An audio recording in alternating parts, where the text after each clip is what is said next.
গতকাল ঘোষণা দিয়ে মাইকে ঘোষণা দিয়ে ছাত্রলীগ ছাত্রদলকে নোয়াখালীতে মাইকে ঘোষণা দিয়ে পিটিয়েছে, সেটাকে উদযাপন করতে দেখা গিয়েছে বসুন্ধরা ইস্ট ওয়েস্ট মিডিয়াকে এবং কিছু টকশোজীবীদেরকে।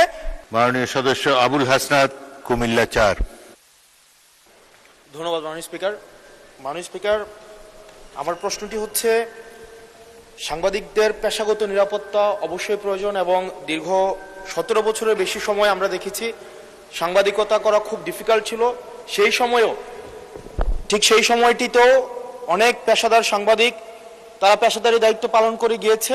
আমার প্রশ্নটি হচ্ছে, আওয়ামী লীগের সময় যেসব সাংবাদিক পরিচয় দিয়ে যারা গণহত্যা, যারা ভোট চুরি, গুম, খুন, ব্যাংক ডাকাতি, সেগুলোর বৈধতা এবং সম্মতি উৎপাদন করেছে মিডিয়াগুলোতে, এবং যারা আজকে সরকার দলে আছে বিএনপির সর্বোচ্চ নেতা বর্তমান প্রধানমন্ত্রী, উনাকেও বিভিন্ন ষড়যন্ত্রকারী দেশদ্রোহী হিসেবে আমরা দেখেছি বসুন্ধরার ইস্ট ওয়েস্ট মিডিয়া বিভিন্ন সময় নিউজ করেছে।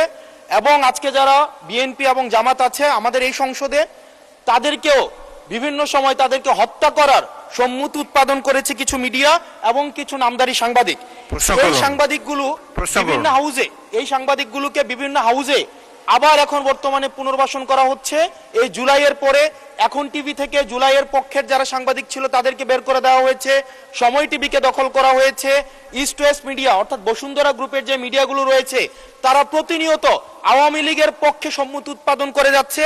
গতকাল ঘোষণা দিয়ে মাইকে ঘোষণা দিয়ে ছাত্রলীগ ছাত্রদলকে নোয়াখালীতে মাইকে ঘোষণা দিয়ে পিটিয়েছে, সেটাকে উদযাপন করতে দেখা গিয়েছে বসুন্ধরা ইস্ট ওয়েস্ট মিডিয়াকে এবং কিছু টকশোজীবীদেরকে। আমার মাননীয় মন্ত্রীর কাছে প্রশ্নটি হচ্ছে, এইসব যারা এই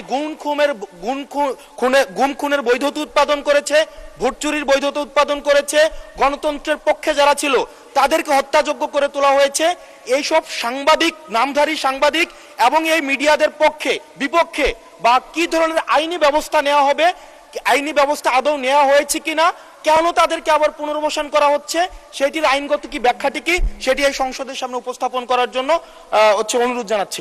ধন্যবাদ। মাননীয় মন্ত্রী, কি ব্যবস্থা নিচ্ছেন এইসব সাংবাদিকদের বিরুদ্ধে সেটি জানতে যাচ্ছি। মাননীয় স্পিকার, আপনাকে ধন্যবাদ। Our friend and opposition member একটি প্রশ্ন করলেন না, কয়টি প্রশ্ন করলেন, আমরা সেই ট্র্যাকটা হারিয়ে ফেলেছি। আমরা একটি কথা বলতে চাই, গণমাধ্যমের স্বাধীনতা রয়েছে, তবে দেশের প্রচলিত আইন অনুযায়ী সকল যারা এই গণতন্ত্র সমুন্নত রাখার বিপক্ষে কাজ করবে, গণতন্ত্র ধূলিসাৎ করার কাজ করবে, কোনো সন্ত্রাসের কাজ করবে, সে যেই হোক, সে আইনের ঊর্ধ্বে না, তার বিরুদ্ধে প্রচলিত আইনে ব্যবস্থা নেওয়া হবে। সেটি যেই সাংবাদিক হোক, আর আমাদের পলিটিশিয়ান, বিজনেসম্যান, চাকরিজীবী আইনের ঊর্ধ্বে তো কেউই না।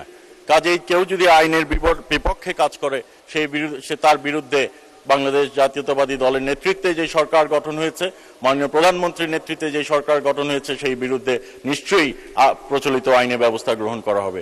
ধন্যবাদ মাননীয়